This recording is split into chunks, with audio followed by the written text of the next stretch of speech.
Hello, my name is Benjamin Hart. I'm an American attorney and the Managing Director of Integrity Legal here in Bangkok, Thailand. As the title of this video suggests, we're discussing K-1 visas, and we're discussing it in the context of an I-601 waiver. So what are both of these things? Well, first of all, a K-1 visa, for those who aren't aware, and I doubt that's very many people watching this video, but it's a fiance visa. It's actually, technically, it's a non-immigrant visa, but it has what's called dual intent sort of inherent to it. So someone can travel into the United States on a non-immigrant K-1 with the intent of ultimately becoming resident there, as we've discussed in other videos. If you go ahead and get married within 90 days of arrival in the United States, you can go ahead and apply for permanent residence. So yeah, there's a process associated with that, but the K-1 is a non-immigrant fiance visa, but it has immigrant intent. So it's treated, for all intents and purposes, as an immigrant visa.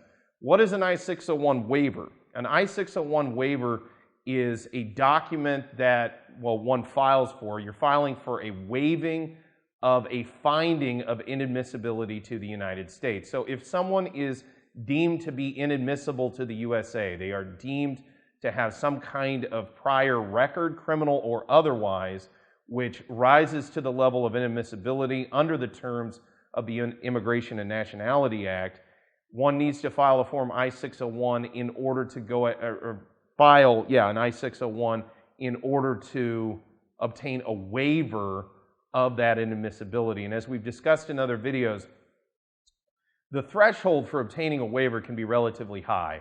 So for a lot of folks, you know, this really, in my opinion, I-601 waivers are way beyond standard immigration processing. I mean, in a lot of ways, it's a brief. It's lawyering, for lack of a better term. And a lot of the briefs that we file with respect to an I-601 waiver, I mean, they're thick. They're literally oftentimes that thick in terms of the documentation submitted in furtherance of the request for an I-601 waiver. So in a lot of cases we see here in Thailand involving K-1 fiancés, not a lot, but there's not an insubstantial number of folks who are deemed to be inadmissible.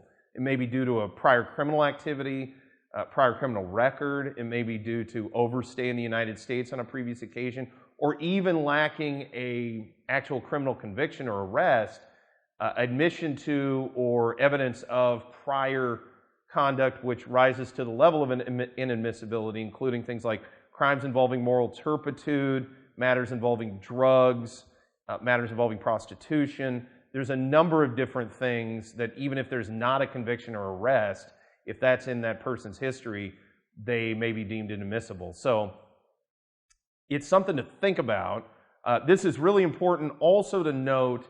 If you think you have an I-601 issue, it's a really good idea to contact a legal professional, because if you try to obfuscate or evade, there's a very good chance that you could be deemed to have committed fraud and misrepresentation in basically during the interview, or when you were explaining yourself, or in your documentation associated with immigration.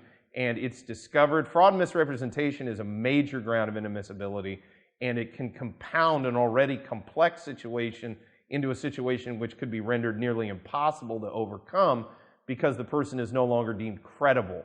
So all of these things are things to keep in mind when you're thinking about both a K-1 visa and an I-601 waiver.